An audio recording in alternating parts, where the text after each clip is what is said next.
Olá, queridos! O título deste salmo está associado a um episódio perigoso envolvendo Davi e os filisteus em Gate, quando ele precisou se passar por louco para não morrer. Você pode conferir os detalhes clicando no link que está aparecendo na sua tela. Depois de sair livre daquela situação tanto perigosa quanto embaraçosa, Davi fugiu para a caverna de Adulão, onde muitos homens desesperados e também seus familiares se juntaram a ele. Este salmo alegre, cheio de sabedoria, parece ter sido escrito naquela caverna e cantado na presença de todos os que estavam ali na caverna com Davi. Assim como o Salmo 25, a estrutura deste salmo também é de um acróstico, com pequenas alterações, ou seja, cada versículo começa com uma letra do alfabeto hebraico. O propósito do formato acróstico neste salmo parece ser principalmente uma forma de incentivar o aprendizado e a memorização dos ouvintes e leitores. É bom lembrar aqui que naquela época os governantes eram conhecidos por seus títulos. Por exemplo, o título dos governantes egípcios era Faraó.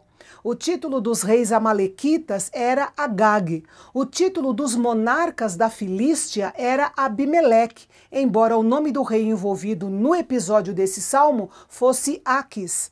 Sendo assim, Abimeleque e Aquis são a mesma pessoa. Nesse salmo, Davi apresenta 4 instruções que servem para nós hoje e que com certeza irá nos ajudar a ficar longe de apuros e viver de modo agradável a Deus. A primeira instrução é: bendigam ao Senhor.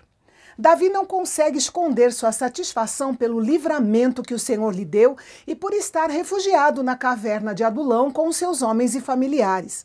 Davi não se gloria em sua astúcia ou habilidade, mas ele se gloria no Senhor, em quem ele é e naquilo que ele faz. E agora ele convoca todos os que o ouvem para que também bendigam ao Senhor e exaltem o seu nome por causa dos seus grandes feitos. O mesmo acontece conosco. Nós não apenas engrandecemos a Deus, mas incentivamos outros a fazerem o mesmo. E nós ansiamos para que chegue o dia quando todas as nações e línguas dos remidos pelo sangue de Cristo farão seu som ser ouvido como um só, louvando e exaltando o nome do seu grande Redentor. A segunda instrução que Davi nos dá é: busquem ao Senhor. Davi dá um testemunho triplo daquilo que o Senhor faz quando seu povo o busca. Ele livra, ele guarda e ele satisfaz. E este simples testemunho de Davi ainda é poderoso milhares de anos depois. Ele buscou o Senhor e ele respondeu, libertando Davi de todos os seus medos. Buscar ao Senhor é o mesmo que olhar para Ele. E quando olhamos para Ele pela fé, Ele também olha para nós e nós somos iluminados. O termo iluminados, no versículo 5, descreve o semblante radiante de alegria de uma mãe que recebe seus filhos em casa. Já o verbo provar, no versículo 8, não se refere a experimentar alguma bebida ou comida, mas sim a se alimentar da palavra de Deus e experimentar tudo o que Deus tem para os seus filhos. Depois de contar sua própria experiência, Davi desafiou os ouvintes deste salmo a experimentar a bondade de Deus por si mesmos. Aquele que prova uma única vez que o Senhor é bom, dali em diante será como um bebê recém-nascido, desejando o leite ou o alimento da palavra de Deus.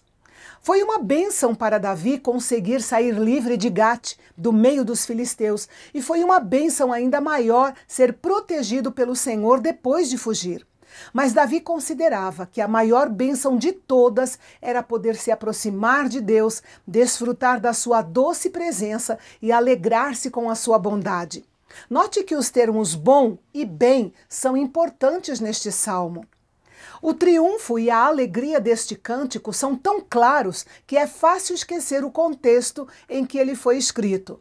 Na realidade, ele é para pessoas que se encontram no ponto mais baixo da vida, que é onde Davi estava.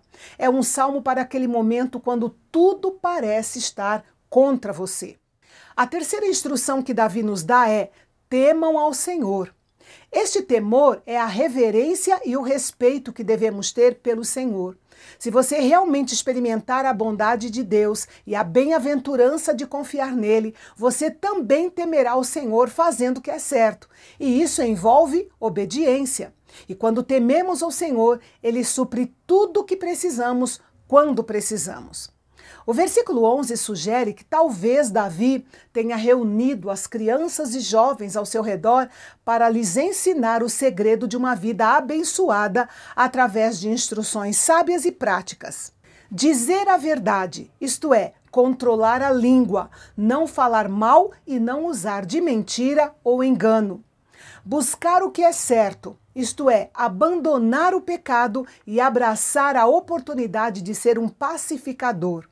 E sempre esperar o melhor, isto é, crer que o Senhor guiará, cuidará e ajudará a fazer o que é certo. A terceira instrução que Davi nos dá é: confiem no Senhor. Em nenhum momento neste salmo, Davi dá a entender que a vida de fé e obediência poupará os filhos de Deus de enfrentar problemas. No entanto, ele promete que, se confiarmos no Senhor e o buscarmos, ele pode atravessar os problemas conosco e transformá-los em bênçãos para nós e, por meio de nós, ainda abençoar outros. Além disso, o Senhor também pode nos ajudar com os nossos sentimentos. A garantia é a de que Deus estará perto de nós quando o nosso coração estiver quebrantado e o nosso espírito oprimido, quer sintamos sua presença ou não. Não se trata de uma promessa condicional, mas sim de um fato. Ouvir Davi dizer que o Senhor está perto daqueles que têm um coração quebrantado foi maravilhoso para os homens da caverna de Adulão. Eles, que eram homens endividados, angustiados e descontentes, se encaixavam nesse perfil. E agora eles ouviam que eram objetos do favor e da salvação de Deus e não do seu desprezo. O Senhor cuidará da nossa segurança física até que nosso trabalho tenha sido completado. Segundo o Evangelho de João, Davi não falou apenas da sua própria experiência, ele também falou profeticamente sobre o Messias, Jesus Cristo. João explicou que os soldados romanos que supervisionavam a crucificação de Jesus vieram até ele na cruz esperando apressar e garantir a sua morte de forma tradicional, que seria quebrando suas pernas. Porém, descobriram que Jesus já estava morto e então perfuraram o seu lado para confirmar. João escreveu que estas coisas foram feitas para que se cumprisse estas palavras proféticas de Davi: nenhum dos seus ossos será quebrado.